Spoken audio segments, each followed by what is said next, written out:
ಕಾಂಗ್ರೆಸ್ ಬಹುಶಃ ಎಂಥ ದುಸ್ಥಿತಿಯಲ್ಲಿ ಈ ದೇಶದಲ್ಲಿ ನಾವು ನೋಡಿದ್ವಿ ಅಂದ್ರೆ, ಕಳೆದ ಬಾರಿ 40-45 ಸೀಟ್ ಬಂದ್ಬಿಟ್ಟು ಮಾತ್ರಕ್ಕೆ ಕಾಂಗ್ರೆಸ್ ಸೋತ್ಬಿಡ್ತು, ಮತ್ತೆ ಕಾಂಗ್ರೆಸ್ ಮೇಲೇಳಲ್ಲ ಅನ್ನೋ ಥರದಲ್ಲಿ ಕೆಲವರು ಅಪಪ್ರಚಾರ ಮಾಡ್ತಾ ಬಂದ್ರು. ಆದ್ರೆ ನಾನು ನಿಮ್ಗೆ ಹೇಳ್ತೇನೆ, ಕಾಂಗ್ರೆಸ್ ಈ ದೇಶದಲ್ಲಿ ಯಾರೂ ಕೂಡ ಇದನ್ನ ಸೋಲಿಸೋದಕ್ಕೆ ಸಾಧ್ಯ ಇಲ್ಲ. ಹಿಂದೆ ಅನೇಕ ಬಾರಿ ಕಾಂಗ್ರೆಸ್ ಇದಕ್ಕಿಂತಲೂ ಕೆಟ್ಟ ಸೋಲುಗಳನ್ನ ಕಂಡ ನಂತರವೂ ಕೂಡ ಮತ್ತೆ ದೇಶದಲ್ಲಿ ತಲೆ ಎತ್ತಿದ್ದು ಎಲ್ಲಿಂದ ಅಂದ್ರೆ ಅದು ಕರ್ನಾಟಕದಿಂದ ಅನ್ನೋದನ್ನ ಜನ ನಾವ್ಯಾರು ಮರಿಬಾರದು, ನಾವು ಮರಿಬಾರದು. ನಾನು ಯಾಕೆ ಮಾತನ್ನು ಹೇಳ್ತಾ ಇದ್ದೀನಿ ಅಂತಂದ್ರೆ, ಹಿಂದೆ ಶ್ರೀಮತಿ ಇಂದಿರಾ ಗಾಂಧಿ ಅವರ ಕಾಲದಲ್ಲೇ ಕಾಂಗ್ರೆಸ್ ಇಡೀ ದೇಶದಲ್ಲಿ ಸೋಲು ಕಂಡಿತ್ತು. ಆದ್ರೆ ಮತ್ತೆ ಇಡೀ ದೇಶದಲ್ಲಿ ಶ್ರೀಮತಿ ಇಂದಿರಾ ಗಾಂಧಿ ಅವರನ್ನ ಅವತ್ತು ದೇವರಾಜ ಅರಸು ಅವರು ಕರ್ನಾಟಕದಲ್ಲಿ ಚಿಕ್ಕಮಗಳೂರು ಕರ್ಕೊಂಡ್ಬಂದು ಚುನಾವಣೆಗೆ ನಿಲ್ಲಿಸಿದ್ರು. ಆ ನಂತರ ಇಂದಿರಾ ಗಾಂಧಿ ಅವರು ಕರ್ನಾಟಕದಲ್ಲಿ ಗೆದ್ರು. ಆ ಮೂಲಕ ಇಡೀ ದೇಶದಲ್ಲಿ ಮತ್ತೆ ಕಾಂಗ್ರೆಸ್ಸಿನ ಬಾವುಟ ಮುಗಿಯುತ್ತರಕ್ಕೆ ಹಾರಾಟ ಮಾಡಿದ್ದನ್ನು ನಾವು ನೋಡಿದ್ದೀವಿ. ರಾಜೀವ್ ಗಾಂಧಿ ಅವರು ತೀರ್ಕೊಂಡ ನಂತರ ಮತ್ತೆ ಅದೇ ಕತೆ.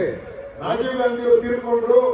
ಆಗ ಮತ್ತೆ ಇಡೀ ದೇಶದಲ್ಲಿ ಎಲ್ಲಿ ಬೇಕಾದ್ರೂ ನಿಂತ್ಕೊಳ್ಳಿ, ಸೋನಿಯಾ ಗಾಂಧಿ ಅವರನ್ನು ಸೋಲಿಸ್ತೀವಿ ಅಂತ ವಿರೋಧಿ ಪಾಳ್ಯ ಸವಾಲು ಹಾಕಿತು. ಆದ್ರೆ ನಿಮ್ಗೆ ಆಶ್ಚರ್ಯ ಆಗುತ್ತೆ ಏನೋ ಅಂತಂದ್ರೆ, ಇಡೀ ದೇಶದಲ್ಲಿ ಎಲ್ಲಿ ಬೇಕಾದ್ರೂ ನಿಲ್ಲಿಸಿ ನಾವು ಸೋಲಿಸ್ತೀವಿ ಅಂತ ಸವಾಲು ಹಾಕಿದಾಗ ಇದೇ ಕರ್ನಾಟಕದ ಜನ ಶ್ರೀಮತಿ ಸೋನಿಯಾ ಗಾಂಧಿ ಅವರನ್ನ ಕರ್ನಾಟಕದ ಬಳ್ಳಾರಿಗೆ ಕರ್ಕೊಂಡು ಬಂದ್ರು. ಕರ್ಕೊಂಡು ಬಂದು ಬಳ್ಳಾರಿ ಚುನಾವಣೆಗೆ ನಿಲ್ಲಿಸಿ ಶ್ರೀಮತಿ ಸೋನಿಯಾ ಗಾಂಧಿ ಅವರು ಗೆದ್ರು. ಆನಂತರ ಇಡೀ ಭಾರತ ದೇಶದಲ್ಲಿ 10 ವರ್ಷಗಳ UPA ಸರ್ಕಾರ ಬರುವಂತಹ ಮಾಡಿದವರು ಇದೇ ಕರ್ನಾಟಕದವರು, ಇದೇ ಕನ್ನಡಿಗರು. ನಾನು ನಿಮಗೆ ಮತ್ತೆ ಹೇಳ್ತೀನಿ, ಇಡೀ ದೇಶದಲ್ಲಿ ಕಾಂಗ್ರೆಸ್ ದುರ್ಬಲ ಆಯಿತು ಅಂತ ಇವರು ಮಾತನಾಡ್ತಿರ್ಬೇಕಾದ್ರೇನೆ ಇಡೀ ದೇಶಕ್ಕೆ ಕಣ್ಣು ಕುಕ್ಕುವಂತೆ 135 ಸೀಟ್ಗಳನ್ನ ಕೊಟ್ಟು ಕರ್ನಾಟಕದಲ್ಲಿ ಮತ್ತೆ ಕಾಂಗ್ರೆಸ್ಸಿನ ಬಾವುಟ ಹಾರಿದೆ. ಅದರ ಅರ್ಥ ಮತ್ತೆ ಭಾರತ ದೇಶದಲ್ಲಿ, ಮತ್ತೆ ಕೇಂದ್ರದಲ್ಲಿ ಮತ್ತೆ ಕಾಂಗ್ರೆಸ್ ಅಧಿಕಾರಕ್ಕೆ ಬರುವಂತ ದಿನ ಬಹಳ ಹತ್ರ ಆಗಿದೆ. ಆ ಖುಷಿಯ ದಿವಸಗಳನ್ನ ನಾವೆಲ್ಲರೂ ಕೂಡ ನೋಡ್ತಾ ಇದ್ದೀವಿ. ನಾನು ಯಾಕೆ ಮಾತುಗಳನ್ನು ಹೇಳ್ತಾ ಇದ್ದೀನಿ ಅಂದ್ರೆ, ಕಾಂಗ್ರೆಸ್ ಪಕ್ಷ ಇವತ್ತು ಕರ್ನಾಟಕದಲ್ಲಿ ಗ್ಯಾರಂಟಿಗಳನ್ನ ಘೋಷಿಸಿದೆ. ನೀವೆಲ್ಲ ಕೆಲವೇ ದಿವಸಗಳ ಹಿಂದೆ ಟಿವಿ ಹಾಕಿದ್ರೆ ಟಿವಿ ಮಾಧ್ಯಮದಲ್ಲಿ ನೀವೇನ್ ನೋಡ್ತಾ ಇದ್ರಿ? ಟಿವಿ ಮಾಧ್ಯಮದಲ್ಲಿ ನೀವು ನೋಡ್ತಾ ಇದ್ರಿ, ಜಟ್ಕಾ ಕಟ್ ಮಾಂಸ ತಿನ್ಬೇಕಾ, ಹಲಾಲ್ ಕಟ್ ಮಾಂಸ ತಿನ್ಬೇಕಾ, ಆಜಾನ್ ಕೂಗಬೇಕಾ, ಇಲ್ಲ ದೇವಸ್ಥಾನದಲ್ಲಿ ಭಜನೆ ಜೋರಾಗಿ ಮೈಕಿಟ್ ಹಚ್ಚಬೇಕಾ, ಅಥವಾ ನಾವು ನೋಡ್ತಾ ಇದ್ದಂಥದ್ದೇನು ಅಂದ್ರೆ ದೇವಸ್ಥಾನದ ಮುಂದೆ ವ್ಯಾಪಾರ ಮಾಡಬೇಕಿರುವಂತ ಒಬ್ಬ ಮನುಷ್ಯ ಹೂ ಮಾರೋನು, ಕಡ್ಡಿಕರ್ಪೂರ ಮಾರೋನು, ಅವ ಯಾವ ಜಾತಿಯವನಾಗಿರ್ಬೇಕು, ಯಾವ ಧರ್ಮದವನಾಗಿರ್ಬೇಕು, ಇಂಥ ವಿಚಾರಗಳನ್ನ ಬಿಜೆಪಿ ಸರ್ಕಾರದವರು ದಿನನಿತ್ಯ ಟಿವಿಯಲ್ಲಿ ಚರ್ಚೆ ಮಾಡ್ತಾ ಇದ್ರು. 1 ವರ್ಷದ ಹಿಂದೆ ಸಿದ್ದರಾಮಯ್ಯನವರ ಸರ್ಕಾರ ಬರೋದಕ್ಕಿಂತ ಮುಂಚೆ ಇಡೀ ದೇಶದಲ್ಲಿ ನಡೀತಾ ಇದ್ದ ಚರ್ಚೆನೇ ಇದಾಗಿತ್ತು.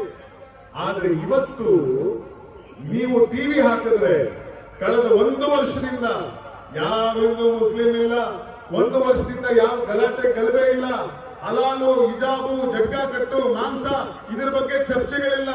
1 ವರ್ಷದಿಂದ ಇಡೀ ರಾಜ್ಯ ಟಿವಿಲಿ ಏನ್ ನೋಡ್ತಾ ಇದೆ ಅಂತಂದ್ರೆ, ಇಡೀ ರಾಜ್ಯ ಕರ್ನಾಟಕದಲ್ಲಿ ಗ್ಯಾರಂಟಿಗಳ ಬಗ್ಗೆ ಮಾತಾಡೋದನ್ನ ನೋಡ್ತಾ ಇದ್ದೀರಿ. ನೀವು ಗ್ಯಾರಂಟಿಗಳನ್ನು ನೋಡ್ತಾ ಇದ್ದೀರಿ.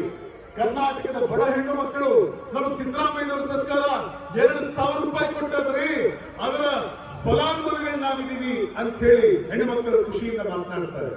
ಎಷ್ಟೋ ಜನ ಆಗ್ಲೇ ರಕ್ಷಿತ್ ಅವರು ಮಾತಾಡ್ತಾ ಹೇಳ್ತಾ ಇದ್ರು, ಎಷ್ಟೋ ಜನ ರಾಜ್ಯದಲ್ಲಿ ಇವತ್ತು ಮನೆಗಳಲ್ಲಿ ಮಿಕ್ಸಿ ತಗೊಳ್ತಾರೆ, ಮಿಕ್ಸಿ ತಗೊಂಡು ಸಿದ್ದರಾಮಯ್ಯನವರು ಕೈ ಮುಗಿತಾರೆ. ಸಿದ್ದರಾಮಯ್ಯನವರ ಸರ್ಕಾರ, DK ಶಿವಕುಮಾರ್ ಅವರ ಸರ್ಕಾರ, ಕಾಂಗ್ರೆಸ್ ಸರ್ಕಾರ ಕೊಟ್ಟ ಭಾಗ್ಯದ ಫಲ ಇದು ಅಂತ ಹೇಳ್ತಾರೆ.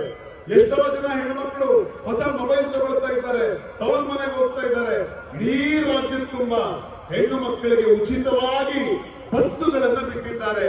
ಹೆಣ್ಣು ಮಕ್ಕಳು ಈ ರಾಜ್ಯದ ಯಾವ ಮೂಲೆಯಿಂದ ಯಾವ ಜಾತ್ರೆಗೆ, ಯಾವ ಹಬ್ಬಕ್ಕೆ, ಧರ್ಮಸ್ಥಳಕ್ಕೆ, ಹೊರನಾಡಿಗೆ, ಬಾದಾಮಿ ಬನಶಂಕರಿಗೆ, ಯಾವುದೋ ಒಂದು ಸೌದತ್ತಿ ಎಲ್ಲಮ್ಮನಿಗೆ, ಮೈಲಾರಲಿಂಗನಿಗೆ ಹೆಣ್ಣು ಮಕ್ಕಳು ಬಸ್ಸಲ್ಲಿ ಉಚಿತವಾಗಿ ಹೋಗಿ ಮನೆ ದೇವರ ದರ್ಶನ ಮಾಡಿ ಬರ್ತಾ ಇದ್ದಾರೆ.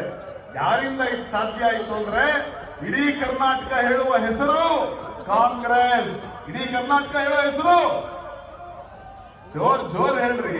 ನೀವು ಉತ್ತರ ಕರ್ನಾಟಕದ ಮಂದಿ ಗಂಡು ಮೆಟ್ರಿಕ್ ನಾಡು. ಇಡೀ ಕರ್ನಾಟಕ ಹೇಳೋ ಹೆಸರು, ಇಡೀ ಕರ್ನಾಟಕ ಹೇಳೋ ಹೆಸರು, ಇಡೀ ಕರ್ನಾಟಕ ಹೇಳೋ ಹೆಸರು, ಇಡೀ ಕರ್ನಾಟಕ ಹೇಳೋ ಹೆಸರು ಕಾಂಗ್ರೆಸ್. ಇಡೀ ಕರ್ನಾಟಕ ಹೇಳ್ತಿರುವ ಹೆಸರು ಕಾಂಗ್ರೆಸ್. ಆದ್ರೆ ಗ್ಯಾರಂಟಿಗಳನ್ನು ನೋಡಿ ಸಹಿಸ್ಕೊಳಕ್ ಆಗ್ತಾ ಇಲ್ಲ ಕೆಲವರಿಗೆ. ಈ ಗ್ಯಾರಂಟಿಗಳನ್ನು ನೋಡಿ ಸಹಿಸ್ಕೊಳಕ್ ಆಗದೆ ಇರುವಂತ ಬಿಜೆಪಿಯವರು ಈ ಗ್ಯಾರಂಟಿಗಳ ಬಗ್ಗೆ ಟೀಕೆ ಮಾಡ್ತಾ ಇದ್ರು. ಪ್ರಧಾನಮಂತ್ರಿಗಳಾಗಿರುವಂತಹ ಶ್ರೀಮಾನ್ ನರೇಂದ್ರ ಮೋದಿ ಅವರು ಸ್ವತಃ ಅವರೇ ಬಂದು ಟೀಕೆ ಏನ್ ಮಾಡ್ತಾರೆ ಅಂದ್ರೆ, ಅರೆ ಭಾಯ್ ಇಸ್ ಗ್ಯಾರಂಟಿ ಸೆ ಕ್ಯಾ ಹೋತಾ ಹೈ ಅಂತ ಮಾತಾಡ್ತಾ ಇದ್ರು. ಅವರು ಈ ಗ್ಯಾರಂಟಿನ ಅಪಹಾಸ್ಯ ಮಾಡ್ತಾ ಇದ್ರು. ಆದ್ರೆ ನಿಮ್ಗೆ ಅರ್ಥ ಆಗ್ಬೇಕಿರೋ ಸತ್ಯ ಏನು ಅಂದ್ರೆ, ನಮ್ಮ ಜನ ಗ್ಯಾರಂಟಿಯ ಬಗ್ಗೆ ಎಷ್ಟು ಖುಷಿಯಾಗಿದ್ದಾರೆ ಅಂತಂದ್ರೆ ಅದನ್ನ ನೋಡಿ ಬಿಜೆಪಿ ಅವ್ರಿಗೆ ಅರ್ಥ ಆಯ್ತು, ಪ್ರಧಾನ ಮಂತ್ರಿಗಳಿಗೆ ಅರ್ಥ ಆಯ್ತು. ಓ, ಕರ್ನಾಟಕದ ಜನ ಇಡೀ ದೇಶದಲ್ಲೇ ಎಷ್ಟೆಲ್ಲ ಭಾಗ್ಯಗಳನ್ನು ಪಡ್ಕೊಂಡಿದ್ದಾರೆ, ಎಷ್ಟೆಲ್ಲ ಗ್ಯಾರಂಟಿಗಳನ್ನು ಪಡ್ಕೊಂಡಿದ್ದಾರೆ, ಇನ್ನ ನಾವು ಹೇಳುವಂತ ಸುಳ್ಳು ಆಟಗಳು ನಡೆಯಲ್ಲ ಅಂತ ಅವ್ರಿಗೆ ಅರ್ಥ ಆಯ್ತು. ಅದಾದ್ರಿಂದ ಅವ್ರೇನ್ ಮಾಡಿದ್ರು ಅಂತಂದ್ರೆ, ಇಡೀ ಕರ್ನಾಟಕ ತುಂಬಾ ಹೋದ ಕಡೆಗಳಲ್ಲಿ ಬಂದ ಕಡೆಗಳಲ್ಲಿ ಎಲ್ಲಾ ಕಡೆ ಒಂದೇ ಮಾತು ಹೇಳಕ್ ಶುರು ಮಾಡಿದ್ದಾರೆ. ಇವತ್ತೇನು ಅಂತಂದ್ರೆ, ಮೋದಿ ಕಿ ಗ್ಯಾರಂಟಿ ಅಂತ ನಮ್ಮ ಗ್ಯಾರಂಟಿಗಳಿಗೆ ಅವರ ಹೆಸರುಗಳನ್ನ ಹಾಕೊಂಡು ಪ್ರಚಾರ ಮಾಡೋಕೆ ಶುರು ಮಾಡ್ಕೊಂಡಿದ್ದಾರೆ. ಸೊ ಹೀಗಾಗಿ